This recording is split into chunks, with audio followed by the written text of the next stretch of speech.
Oh my, carrying such a large suitcase. Are you going on a trip? Asked my mother-in-law. No, I'm going back to my parents' house, I replied. What? Her eyes widened in surprise. It seems mother-in-law couldn't quite process what I had just said. I'm tired of the housework and the constant nagging. Please have a happy life with Connor, I continued. What? Wait a minute, she objected, but I slipped past her and headed outside, dragging my heavy suitcase. I got on the bus to return to my family's home. My name is Cecilia. I married Connor 4 years ago, and now he runs a one-bedroom apartment where we live together. I reflected. The apartment we rent is moderately high-end, costing $2,000 a month, something Connor can't afford on his own, I admitted. The reason we can live in such a luxurious apartment is solely due to my workload and salary. I'm somewhat embarrassed to say it, but I'm an ambitious career woman working in sales for a large corporation. Working from morning till night, starting early and working late is the norm for me, I explained. Sacrificing my private life to stay on top in sales, I started living in this apartment because I wanted to enjoy a lavish lifestyle, at least while I'm home. But my luxurious and peaceful days are beginning to slip away, I confessed. The cause of this disturbance is mother-in-law, who has recently become a permanent guest in our apartment. I sometimes ask Connor to do the housework since I'm busy with my job, but instead of doing it himself, he calls mother-in-law and unloads the work on her, I lamented. Mother-in-law, being mother-in-law, willingly comes over and does all the housework, so Connor's domestic skills never improve. Initially visiting our apartment twice a week, she now seems to live in our place. If it were just housework, I might have simply been grateful and not complained, I added. What's been bothering me is mother-in-law's excessive interference. Why doesn't Cecilia quit her job after all this time? I can't possibly tell her it's because Connor's earnings are insufficient, so I reply with a shallow "I'm sorry." She even adds comments like, "A good wife bears children early on," which continue to trouble me. I continued. Certainly, I couldn't say that Connor was cooperative. His old-fashioned remarks, even anachronistic at times, were draining me, especially after long hours at work. Finally, he started to say things like, "You fold the clothes wrong," or "Using the dishwasher is not good." I couldn't help but wish he would leave if he continued to complain, I admitted. Of course, I wasn't just silently putting up with this. I talked to Connor about it, but he wouldn't take me seriously. At first, he seemed to be listening to me sincerely, but in the end, he always sided with his mother, saying, "But Mom is right." When I lost patience with his mother, who continued to live with us without paying rent or for food and demanded she either pay or leave, Connor sided with mother-in-law and decided to let her live with us for free, I recounted. Slowly but surely, the paradise I had created with my earnings was being taken over by mother-in-law. One day, after talking to my parents on the phone, I began making plans for a small party and decided to invite my parents over to our home. My mother's birthday was approaching, and I anticipated getting paid time off for the occasion. Knowing my parents had expressed interest in seeing our apartment, I saw this as a perfect opportunity. Excitedly, I started planning and called out to Connor, who was lounging on the sofa, absorbed in his mobile phone. "Hey Connor, I'm thinking of inviting my parents over next month. Will you join us?" I asked hopefully. Connor and my parents had only met once during our marriage meeting, and they hadn't interacted much. I hoped the dinner party would be pleasant, and I even considered inviting mother-in-law if she was available. "What? There's no way we're letting your poorly dressed parents into this apartment," Connor snapped back. "Excuse me, how can you say that?" I yelled, shocked by his comment. Connor put down his phone, plugged his ears, and glared at me. "But it's true. They were wearing cheap clothes when we went for the marriage meeting," he defended. Struggling to contain my anger, my fists clenched. I was accustomed to harsh words directed at me, but I couldn't stand my parents being insulted. My anger simmered, and I had to calm myself before speaking. "I don't want to say this, but your mother-in-law is no different from my mother. What's so poor about my parents? Are your parents big corporate bosses or something?" Of course, that wasn't the case. His father was a salaried worker, and his mother was a homemaker from an ordinary family. Still, Connor scowled, clearly annoyed by my words. "At least they make more money than your parents. We didn't have to rely on a scholarship for college like you did," he retorted proudly, puffing out his chest. "I got a scholarship because I wanted to go to college on my own without depending on my parents," I shot back. I nearly said, It's not like you can't leave your parents, but I bit back my words. Arguing here wouldn't solve anything. All I wanted was to invite my parents to the apartment. We won't live together forever. I'm just asking if I can invite them for one day, maybe half a day. That's why I'm saying no. If you can't accept it, then leave this apartment. What? Why are you talking about me leaving? If you can't obey me, I don't need you. I don't even want to live with you. Connor spat out with bitterness, and something inside me snapped. Fine, if that's what you want, I'll leave. But once I'm gone, I won't be paying the rent here, okay? Can you afford to live on your own, Connor? Worried about money? My mom's a homemaker, but she makes good money. $2,000 in rent is nothing to her. I thought Connor was just venting, but it turned out he planned to rely on his mother's income. I was more stunned than angry. I couldn't comprehend Connor's dependent mindset. Why did I marry this man? I never thought I'd see the day when I could trust my judgment of men. I muttered to myself as I slammed down the planner I'd been writing in and pulled a suitcase from the closet.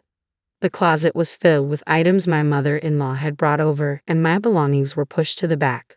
Connor seemed taken aback as he watched me calmly pack, but in the end, he said nothing. I finished packing, headed for the door without a word to Connor, and almost ran into my mother-in-law just back from shopping. "Oh, such a big luggage. Are you going on a trip?" she asked. "No, I'm going back to my parents' house," I replied. "Ha!" My mother-in-law seemed unable to process what I'd said, her eyes widening. "Thank you for everything, like the housework and the sarcastic comments. Please be happy with Connor." "What? Wait a minute, Cecilia," she exclaimed. I slipped past my startled mother-in-law and hurried outside. I dragged my heavy suitcase, catching the bus back to my parents' house. When I recounted the whole ordeal, my parents burst into uproarious laughter. Even I was annoyed by their laughter, as if they were mocking me. I muttered, "Hey, it's not a laughing matter," I interjected. Sorry, Cecilia. You were quite the character, getting so worked up over a comment about your parents," my dad chuckled. Was it a case of an eye for an eye? Even my usually reserved mother couldn't contain herself, covering her mouth and shaking with laughter. "Don't worry, Cecilia. One day Connor will find you an apartment," my dad teased. "Dad, what are you talking about? There's no way Connor would let me have a place," I replied incredulously, but my father simply laughed along with my mother, never explaining his words. In time, work and other thoughts crowded my mind, and I settled into a routine living with my parents. We saw each other every day, but we never mentioned the apartment incident again. 6 months passed since Connor kicked me out of the apartment. Exhausted from early morning commutes and late night overtime, I found myself leading a lazy life, sleeping through the day on my days off. Unexpectedly, my parents approached me one day while I was still half asleep. "Hey, finally awake. We're thinking of visiting the apartment where Connor lives. Want to join us?" my father asked. Still groggy, I couldn't quite grasp what my father was saying and tilted my head in confusion. Seeing me standing there lost in thought, my mother lost her patience and gave me a forceful push from behind. "Come on, get dressed quickly. Put on something really nice," she encouraged. Following her lead, I put on a dress. I had never worn it before. It was a high-end brand, quite expensive, gifted by my parents for my birthday, so I had never felt the inclination to wear it and kept it tucked away. Upon closer inspection, I noticed both my mother and father were also dressed in high-end clothes they wouldn't typically wear. It seemed as though they were subtly flaunting their earnings. Before I knew it, we were standing in front of the apartment building where Connor had lived. I half expected to be turned away at the auto-locked entrance, but that worry was unnecessary. The person we were looking for was right there in the entrance, looking dumbfounded. Connor and his mother-in-law stood surrounded by a large amount of luggage, frozen in place. Hey, Cecilia, what's going on? We've been kicked out of our apartment," Connor exclaimed, his face a mix of confusion and embarrassment.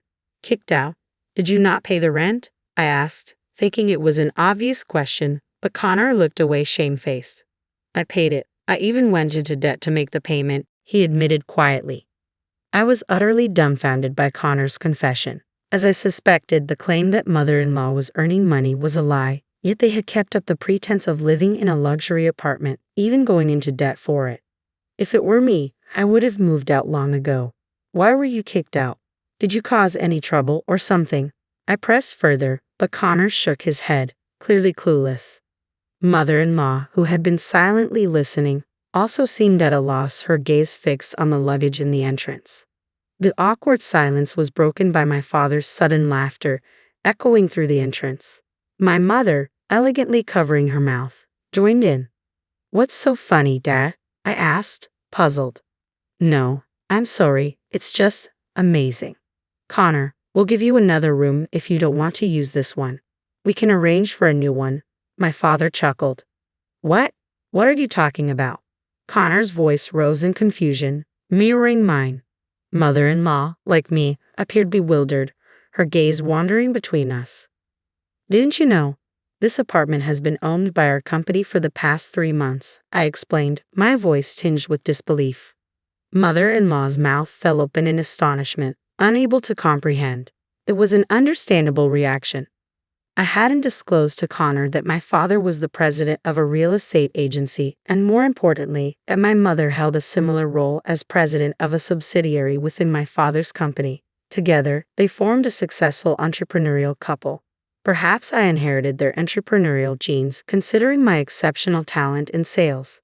Connor had likely misunderstood my family's financial status based on the clothes we wore during our first meeting and the fact that I attended college on a scholarship. However, that assumption was mistaken. Connor's frustration turned towards me. "Why didn't you tell me Cecilia's dad is the company's president? If I had known, I would have." "And what if you had known? Just so you know, I'm not living here on my parents' dime, unlike you, who's always relying on mother-in-law," I interrupted sharply. Surprisingly, it wasn't Connor, but my mother-in-law who quickly grasped the reality of the situation. Perhaps she assessed the hierarchy by observing my mother's high-end clothing.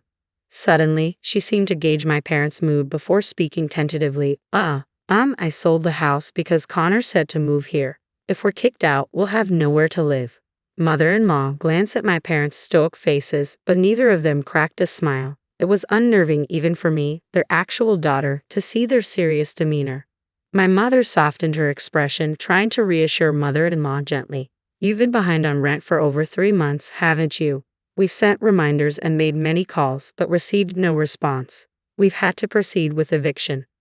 I glanced at Connor, wondering if he truly was behind on rent. He quickly looked away, signaling he could only manage to pay his debts for the first 3 months. Mother-in-law appeared equally uncomfortable, visibly unsettled by my mother's scolding. "Can't you do something about it? Please, you're the company's president," mother-in-law pleaded with my parents. However, my father firmly pushed her away. "I am the president, and I've decided on the eviction. You must comply. Trying to live well without paying rent? Isn't that too selfish?" my mother added, tone unyielding. Cornered by my parents' sternness, mother-in-law turned to Connor for support, but he remained motionless, as though he was abandoning her, unwilling to get involved. Anger surged within me again at his indifferent behavior. "I've thought about it for 6 months. I can't reconcile with you, Connor. Let's get a divorce." "What? Wait, divorce?" Connor stammered, visibly flustered. I glared at Connor, my resolve firm. "I can't live with someone who insults my parents." My parents looked at me, almost dazzled by my declaration. "Now what am I going to do?" Connor fell to his knees, dejected. As much as I wanted to watch his pitiful display, I couldn't be heartless. "You need to find a way to pay the overdue rent. Why not sell all your furniture and belongings? You won't have anywhere to take them anyway." I glanced at the pile of Connor and mother-in-law's belongings cluttering the entrance. Despite the unpaid rent, there were numerous luxurious items, brand-name products, expensive watches. Selling them might ease their financial burden. Feeling a twinge of reluctance to leave them stranded, I efficiently sorted through the unattended luggage on the floor. "The truck should be here soon. Let's transport everything to our warehouse for now," my father suggested, joining in to help. As Connor and mother-in-law stood helplessly by, the belongings that had cluttered the entrance were swiftly stowed away, leaving only valuable brand clothing, jewelry, and watches. "Why don't you visit our shop later? We also buy watches and jewelry," my mother offered with a businesslike smile, handing her business card to mother-in-law. It was a move that dazzled me completely. She had evicted Connor and his mother-in-law and still managed to promote her business. I felt like I could never quite catch up to my parents. They were ruthless in business, a trait I still struggled to emulate. Lost in thought as I observed my parents, my father spoke calmly, People who judge others by appearance and call them poor don't belong in this apartment. With those words, I realized my parents held a grudge against Connor for his earlier remarks. Desperate to pay the rent, Connor resorted to borrowing money everywhere. Lenders, colleagues, superiors. Soon, it became a topic of gossip in the company that Connor never repaid his debts. Ultimately, Connor lost his job and was forced to resign after repaying all the money he had borrowed from company employees. Mother-in-law, who had been living off him, likely shared in the guilt. After being evicted from the apartment, mother-in-law moved into the company dormitory with Connor and started working part-time at a factory that belonged to my father's corporate group, a fact that seemed almost comical. 1 month after Connor was kicked out, I successfully divorced him. Additionally, as a lifetime gift, my parents gave me a room in the apartment, and I now lead a comfortable life. Work remains busy, but I've been promoted for my sales skills. Now single, I'm contemplating dedicating even more time to my career.